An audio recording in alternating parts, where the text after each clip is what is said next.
In this video, we're going to get into basic database usage, or the sorts of activities that your average end user is going to be doing. Now, we're not talking about the kinds of things that power users are doing. That's really a separate conversation.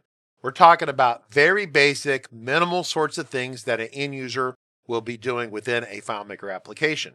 Now, in previous videos, we talked in a very preliminary way about FileMaker databases and FM Starting Point, which is our free CRM, and how the whole system is organized in terms of layouts and relationships and fields and tables and that kind of thing. Then we talked about modes in FileMaker. So for the moment, let's focus on browse mode in the FileMaker platform, because that's where most of your users are going to be hanging out. First off, users are going to need to confirm that they're actually in browse mode by looking under here and seeing browse mode at the top of the screen. We also have a status bar area across the top. This status bar area is specific to browse mode.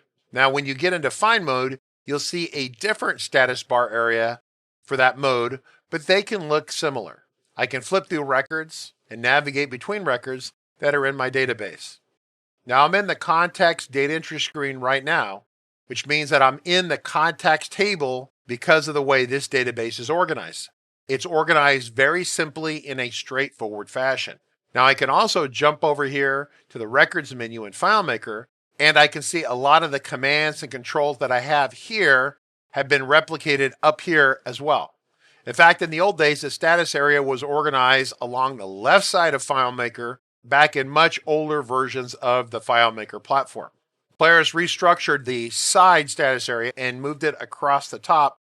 For those of you who've been around for a long time, you'll notice that change. So we have a new record here, which obviously makes sense, and that's the ability to add a new record to the table. Pretty straightforward. You can click into fields that are editable, insert new information, no big deal. The default way of moving between FileMaker fields is with the tab key. However, as a developer, you can actually switch it to jump between fields using other keys.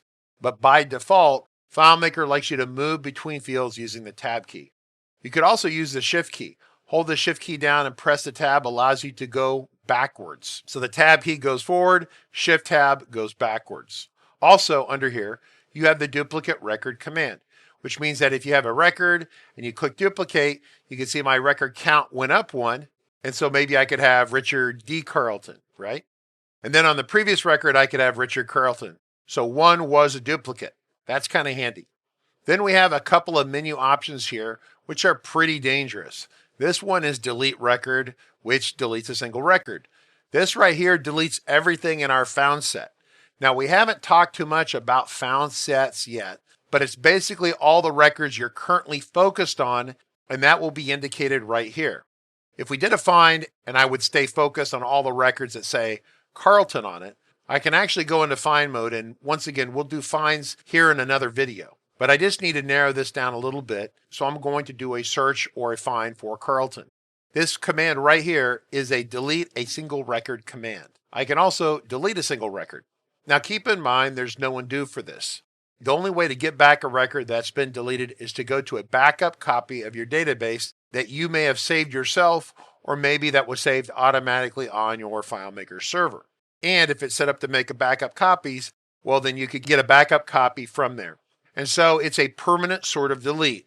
It's really, really, really gone. I can also hit delete found set, in which case I'm going to blow out all of these records. And of course, when I do this, it says, are you really, really sure I want to delete all the records? Having these menu options up here is something that you can actually turn off with the security and privilege settings in the security and privileges part of FileMaker.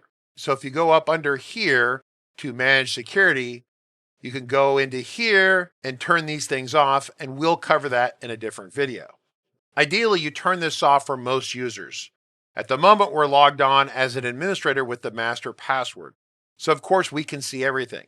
But you could actually go in with other users who have lower level passwords and don't have as much access. You can restrict what menu commands they see. You could actually completely remove these options here so the end users don't delete records. In fact, frequently the best idea is to maybe take users who maybe think they need to delete records, and you train them to change the status of the record of the person or the item that they want to affect. Maybe instead of deleting it, you mark that record as inactive or canceled, etc. You don't want to delete records because then there's no history of them ever being in the system, right? And someday you might want to know why you didn't like them anymore, why you wanted them deleted. If they're gone, then of course they never existed and you lose that history. So it's just better to make a note or a status field and say that they are inactive or canceled, or maybe even their status is deleted. Ideally, you would train people to maybe write a small note about why they were made inactive or canceled. And that way you have a paper trail within your FileMaker file and they're not just deleted out of the system. So show all records, show omitted records. This has to do once again with managing found sets. We're going to talk about that in the next several videos. The same with this right here. And of course, sorting records. And that's what you do when you want to order them in a specific order. All pretty straightforward things. So this video is just to give you a basic idea of managing records, clicking records, tabbing in records, moving through records. And so of course you have the scroll control here. You can grab and move between records. You can click into fields and edit them. It's all pretty basic stuff. These buttons up here replicate a lot of controls that appear in the menu items at the top. So once again, I recommend caution when seeing the delete record or the delete found records commands because those are exceptionally dangerous.